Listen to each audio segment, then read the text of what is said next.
Assalamualaikum warahmatullahi wabarakatuh. Perkenalkan, nama saya Niamat Maulana dari kelas 1B TRKB akan membahas tentang alat kristalisasi di industri yang bernama Draft Tube Baffle. Sebelum itu, saya akan membahas sedikit tentang apa sih itu kristalisasi.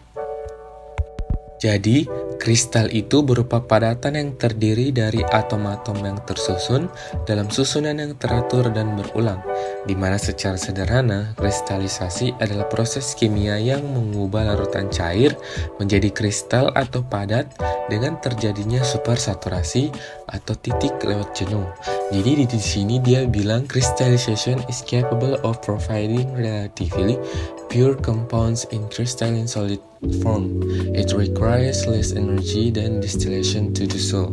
Jadi dia tuh mampu menghasilkan senyawa yang relatif murni dalam bentuk padatan kristal dan dibutuhkan lebih sedikit energi dibandingkan distilasi yang melakukannya. Penting untuk mempertahankan jalur kristalisasi dalam kurva kelarutan dan lewat jenuh.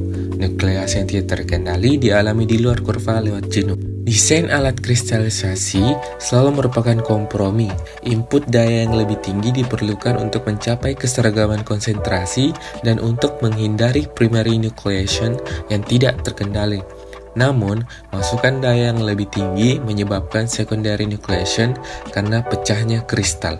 Jadi kita masuk di draft tube baffle atau plat buang atau tabung isap kristalisasi, merupakan salah satu dari beberapa jenis alat kristalisator yang didasarkan pada pemisahan debu atau uap dari bahan melalui fase supersaturasi yang ditingkatkan sehingga diperoleh kristal-kristal yang besar.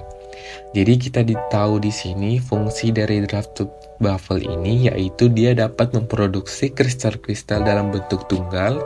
Siklus operasionalnya itu lebih panjang, biaya operasinya lebih rendah, dan kebutuhan ruang minimum, serta menghasilkan distribusi kristal yang sempit. Jadi ini adalah merupakan skema dari draft tube baffle.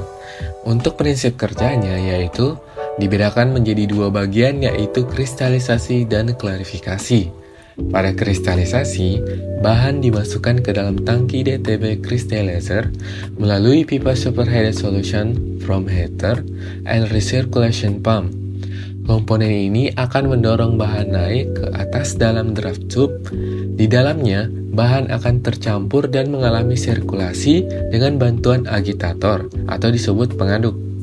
Jadi magma yang terbentuk akan mengalami perubahan density sehingga uap yang terkandung akan terlepas menuju vapor separation. Lalu magma tersebut akan mengalami proses nukleasi atau pembentukan inti kristal. Kristal yang terbentuk akan mengendap di dasar larutan dan akan terpisah antara kristal halus dan kasar pada settling zone. Pada bagian klarifikasi akan terjadi pemisahan bentuk kristal. Kristal yang sesuai dengan keinginan akan diambil, dan kristal yang belum sesuai akan dikembalikan oleh zona kristalisasi untuk proses lebih lanjut. Jadi seperti itu teman-teman. Berikut saya paparkan video animasi dari draft tube baffle yang bersumberkan dari YouTube.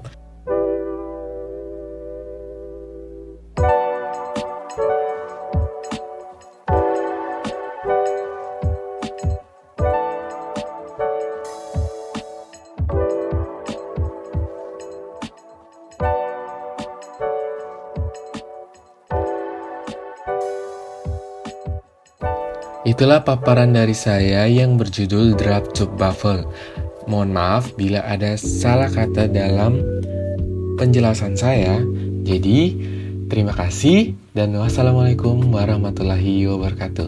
Terima kasih telah menyaksikan.